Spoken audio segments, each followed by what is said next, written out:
friends, welcome back to my channel Jain Recipes by ખ્યાતિ Mehta. Friends, generally આપણે જે રેસીપીમાં નૂડલ્સનો ઉપયોગ કરીએ તો તેને જોઈને આપણે સમજી જઈએ કે આ ચાઇનીઝ રેસીપી છે, પણ આજની રેસીપી નથી ચાઇનીઝ, નથી અમેરિકન. તો તમે ગેસ કરો કે રેસીપી કઈ હશે.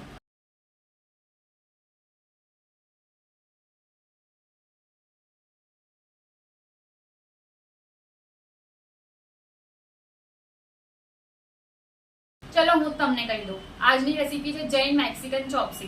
તો ચલો ફ્રેન્ડ્સ, આપણે શરૂ કરીએ જૈન મેક્સિકન ચોપસી બનાવવાનું. જો તમને મારી આજની બતાવેલી રેસીપી ગમે તો મારી ચેનલને સબસ્ક્રાઈબ જરૂરથી કરજો અને સાથે સાથે બેલ આઇકન પર પણ ક્લિક કરજો. ફ્રેન્ડ્સ, મેક્સિકન ચોપસી બનાવવા માટે મેં અહીંયા બોઇલ કરેલા નૂડલ્સ લીધા છે. બોઇલ કરતી વખતે થોડું મીઠું એડ કર્યું હતું, તે છતાં થોડુંક મીઠું એડ ફરીથી કરું છું. ત્યારબાદ નૂડલ્સ ફ્રાય કરતી વખતે ક્રિસ્પી રહે એની માટે હું કોર્નફ્લોર એડ કરીશ ને એકદમ હળવે હાથેથી બધું મિક્સ કરી લઈશું, જેથી કરીને નૂડલ્સ કોર્નફ્લોરથી પ્રોપરલી કોટ થઈ જાય. ફ્રેન્ડ્સ, તમે જોઈ શકો છો આપણા નૂડલ્સ કેટલા સોફ્ટ અને મસ્ત બન્યા છે. એ એકબીજા સાથે જરાય ચોટતા નથી. ફ્રેન્ડ્સ, હવે આપણે તેલ ગરમ થયું છે કે નહીં તે ચેક કરીને નૂડલ્સ ફ્રાય કરી લઈએ. નૂડલ્સ ફ્રાય કરતી વખતે તેલ એકદમ જ ગરમ હોવું જોઈએ. ગેસની ફ્લેમ હાઈ રાખવાની છે, તો જ આપણા નૂડલ્સ એકદમ ક્રિસ્પી અને સરસ બનશે. ફ્રેન્ડ્સ, બબલ્સ બધા બેસી જાય પછી જ આપણે નૂડલ્સ પર એકદમ જ ગરમ તેલ રેડવાનું છે, જેથી નૂડલ્સ ઉપરથી પણ ક્રિસ્પી થાય. એટલા માટે મેં સાઈડમાં બીજા પેન પર પણ તેલ ગરમ કરી લીધું છે. હવે બબલ્સ બેસી ગયા છે, એટલે હવે આપણે ગરમ તેલ નૂડલ્સ પર રેડી દઈશું. નૂડલ્સનો થોડોક કલર ચેન્જ થાય એટલે આપણે તેને ટર્ન કરી લઈશું. તમે જોઈ શકો છો આપણા નૂડલ્સ ગોલ્ડન બ્રાઉન થઈ ગયા છે. તો હવે આપણે તેને એક પ્લેટમાં લઈ લઈએ. એક બેચને ફ્રાય થતાં 7થી 8 મિનિટ જેટલો સમય લાગ્યો છે. તો હવે આપણે નૂડલ્સનો બીજો બેચ પણ ફ્રાય કરી લઈએ. આવી જ રીતે નૂડલ્સનો બીજો બેચ પણ ફ્રાય થઈને રેડી છે, તો તેને બી આપણે પ્લેટમાં લઈ લઈએ. હવે ચોપસી બનાવવા માટે એક કઢાઈમાં તેલ એડ કરશું. તેલ થોડુંક ગરમ થાય ત્યારબાદ તેમાં લીલા મરચાં અને સૂંઠ પાવડરની પેસ્ટ એડ કરશું.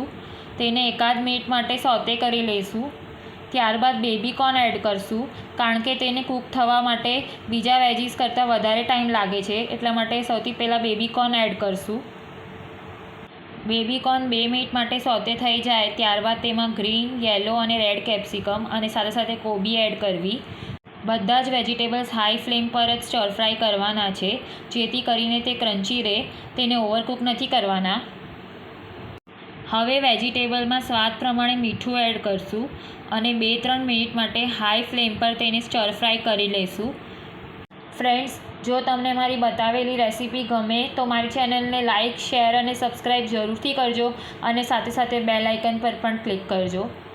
હવે વેજીટેબલ સોતે થઈ જવા આવ્યા છે, તો આપણે મસાલા એડ કરી દઈશું. મેક્સિકન મસાલો, ચીલી ફ્લેક્સ, મરી પાવડર, મિક્સ હર્બ્સ અને ઓરિગેનો. સાથે સાથે સોસ પણ એડ કરી લઈશું. સૌથી પહેલાં રેડ ચીલી સોસ તીખાશ માટે. તમે ઓછો વધારે તમારા ટેસ્ટ અકોર્ડિંગ લઈ શકો છો. ત્યારબાદ ટમેટો કેચઅપ એડ કરશું, થોડોક ટેંગી ટેસ્ટ આવે એટલા માટે. મિક્સ કરી લઈશું. ફ્રેન્ડ્સ, મેક્સિકન ચોપસી બહુ જ ક્રન્ચી અને ટેસ્ટી લાગે છે, તો એકવાર જરૂરથી આ રેસીપી ટ્રાય કરજો અને મને કમેન્ટ કરીને કહેજો તમને કેવી લાગી. હવે આપણે થોડુંક ગરમ પાણી એડ કરશું ગ્રેવી કરવા માટે અને મિક્સ કરી લઈશું.